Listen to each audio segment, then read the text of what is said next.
Nisa berangkat bersama adik iparnya Dika untuk menjual sebuah motor ke daerah pegunungan. Perjalanan itu bukan perjalanan singkat.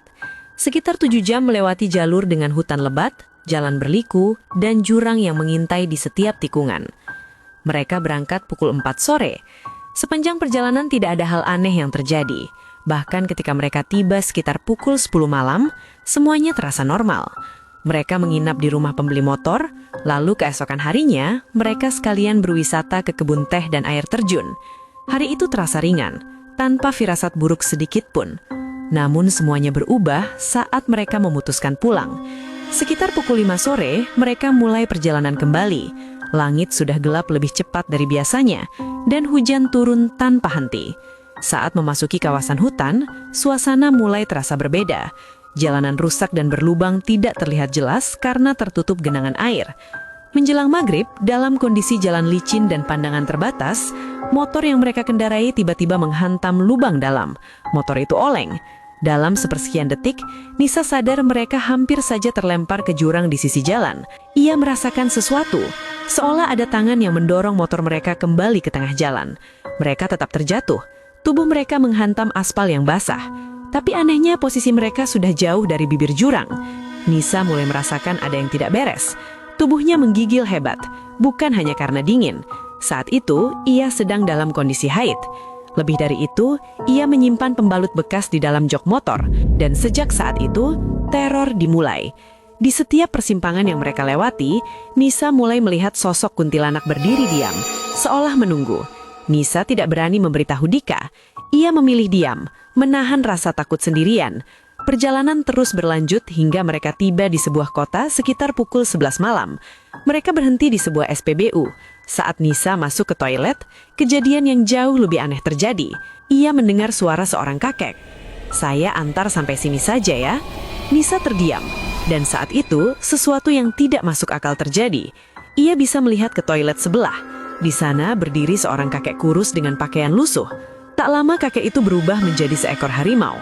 Saat itu juga, Nisa sadar. Itulah sosok yang telah menyelamatkan mereka dari jurang. Dengan tubuh gemetar, ia keluar dan bertanya pada Dika apakah ada orang lain yang masuk ke toilet. Namun jawaban Dika membuat bulu kuduknya berdiri. Tidak ada siapa-siapa. Perjalanan dilanjutkan. Nisa masih merasakan kuntilanak itu mengikuti mereka. Berkali-kali mereka hampir terjatuh lagi. Namun anehnya, setiap kali itu terjadi, selalu ada sesuatu yang menahan.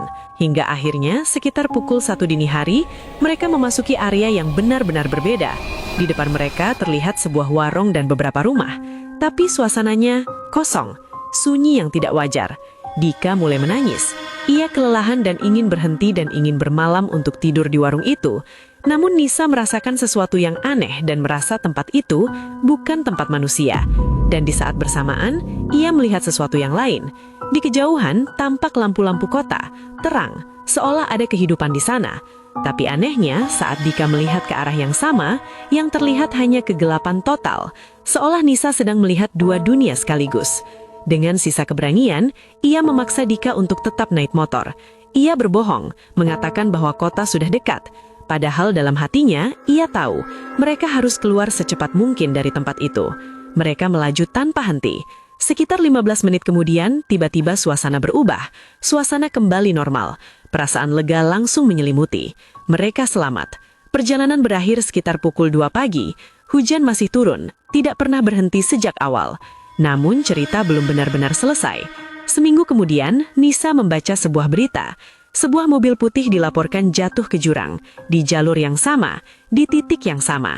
Saat itu juga, Nisa sadar. Satu hal, jika malam itu tidak ada sesuatu yang mendorong motor mereka kembali ke jalan, mungkin nama mereka lah yang akan muncul di berita itu. Sejak kejadian itu, Nisa percaya, tidak semua yang terlihat di jalan adalah manusia, dan di beberapa tempat, ada yang menjaga, ada juga yang menunggu.